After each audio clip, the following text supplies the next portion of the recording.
but we have this treasure in earthen vessels. We are the clay. We are the clay.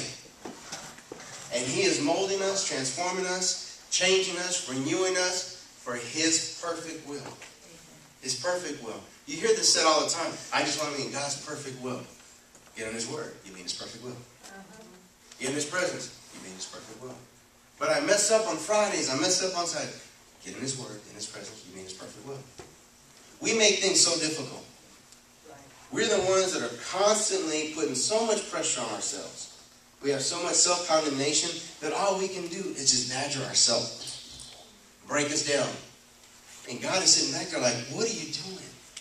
Stop. You're hurting your own spirit. And I can't even blame this on the devil. You're doing it to yourself. So you're out here binding every devil you can find. You look underneath the chairs. Oh, there's a spirit there. I bind it in the name of Jesus. I got a confusing spirit. No, you're just a confused child. It's okay. You got confusion in your mind. Because you got so many things going on in your life, you don't know how to deal with it. But you try to look for any little spirit, any little demon. But we are vessels of clay. And guess who's molding us? God. The moment that man tries to get in there and work on you, that's when you become frail. And then you're molded into something that's not God. And what happens is you're no longer in that perfect will. Because now you're listening to man.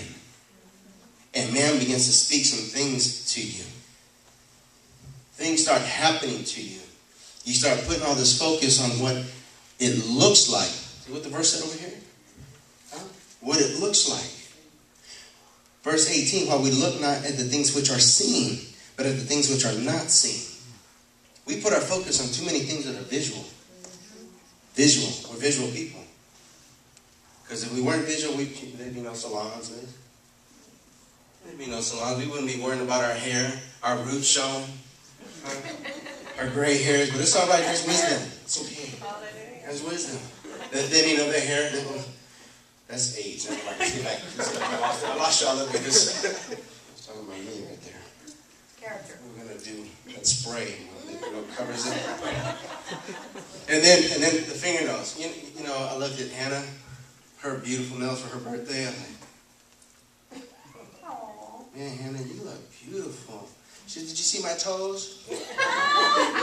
They match. Oh. And they're not fake, they're real. And my Hannah, she's like 22, you know, and she'll tell like it is. But we're clay. We're visual. People want to mold us a certain way. They want to put us in a certain type of genre, certain type of people in society. We want to be molded because there's so much going on in a recession that you don't have the things that you're supposed to have. So you're considered the middle class is going down to the lower class. Oh, well, quick. But the reality is that no matter where you're at and what state that you're in his hand. Amen. And when you're in God's hand, he begins to mold you into something you still can't see. You still can't see what's going on. But you know you're going through it because you're getting afflicted. Now, I know about when I used to play with some Play-Doh in school. You remember that? Y'all ain't that old. Come on. And y'all still played with it last week. I know. I'm sure you were playing with Play-Doh, right? Huh? When it gets hard, what do? Put a little bit of water in it. Huh? Well, squeeze it up real good. And then you can play with it, right? Because if not, it's real brittle. You can't do nothing with it. I'm trying to make this thing, but it's so hard. It doesn't... When you make it, I'm trying to make a stick. It won't work. Put some water on it. A little water. Oh, now. It's not so hard. It's not so rigid, right? Well, when you're dry and you're going through, you ain't moist and you're not pliable.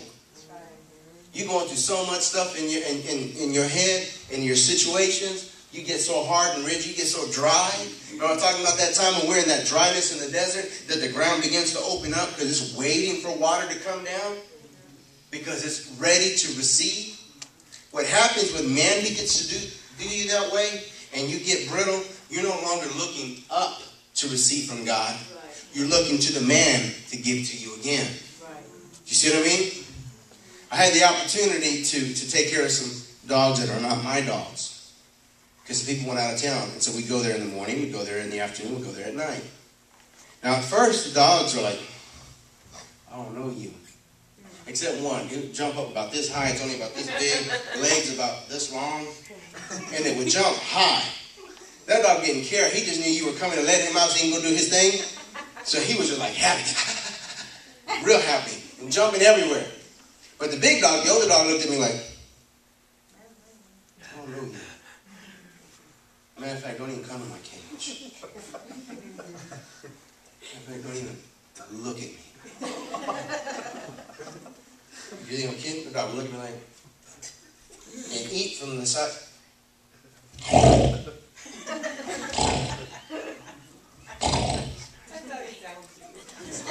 Am I lying? And then they go outside, they look at me like I was going to kick it or something. Now, I kept coming though. Now, by the second day, okay, you give me fresh water. Okay, you're okay. You're okay. Then he come up to me and they let me pet him. But then he'd be at a distance. Tail wasn't wagging yet. What am I saying? They have to warm up to man. When it's God, because when the owners come home, all inhibitions are gone. All insecurities and fear are gone. When the owners come home, they're all over you. All over you, just loving on you. Kissing you everywhere. Right?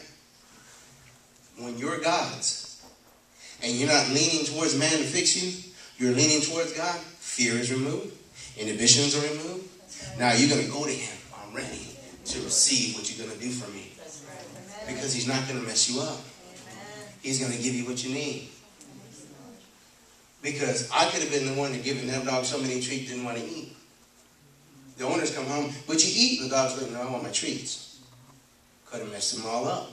Could have got them off their schedules, right? I'm over here preaching about dogs, baby. And you over there just looking at me too like, are we going to get to the message or are we talking about hotel for cats and dogs, right? All right. You know, babe, I love you, but you got to tell me.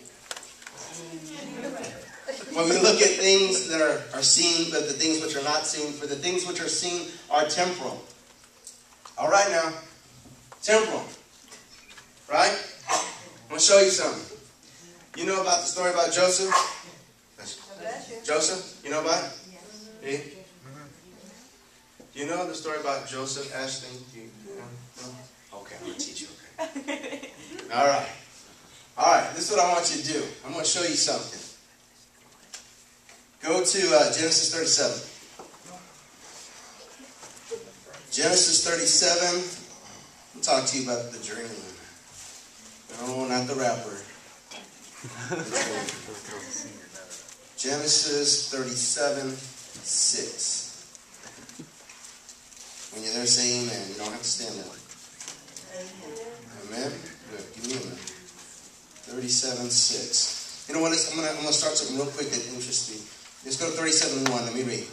Now Jacob lived in the land where his father had sojourned in the land of Canaan. These are the records of the generations of Jacob. Hello. I need my coffee.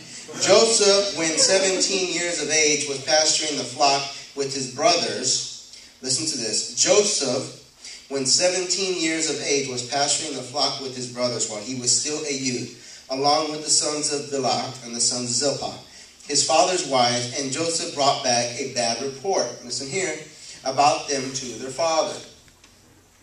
Now Israel loved Joseph. Wait a minute, who? Israel. What happened to Jacob? Okay, you notice, right? You notice. Did you notice? It was not a typo. It's not a typo. Israel loved Joseph more than all his sons because he was the son of his old age, and he made him a very colored tunic, a tunic of many colors. His brothers saw that their father loved him more than all his brothers, and so they hated him and could not speak to him on friendly terms. Verse 5, here we go. Then Joseph had a dream, And when he told it to his brothers, they hated him even more. He said to them, please listen to this dream which I have had. For behold, we are binding sheaves in the field, and lo, my sheep rose up, also stood erect, and behold, your sheaves gathered around and bowed down to my sheep. Then his brothers said to him, are you actually going to reign over us? Are you really going to rule over us? So they hated him even more for his dreams and for his words. Whose dream? Joseph's dream. Joseph's dream. Why is it that we start talking about the genealogy of Jacob, but then God, by the Spirit of the living God, puts in that Israel loved Joseph more? Israel in the Bible represents you, the church. You, the church.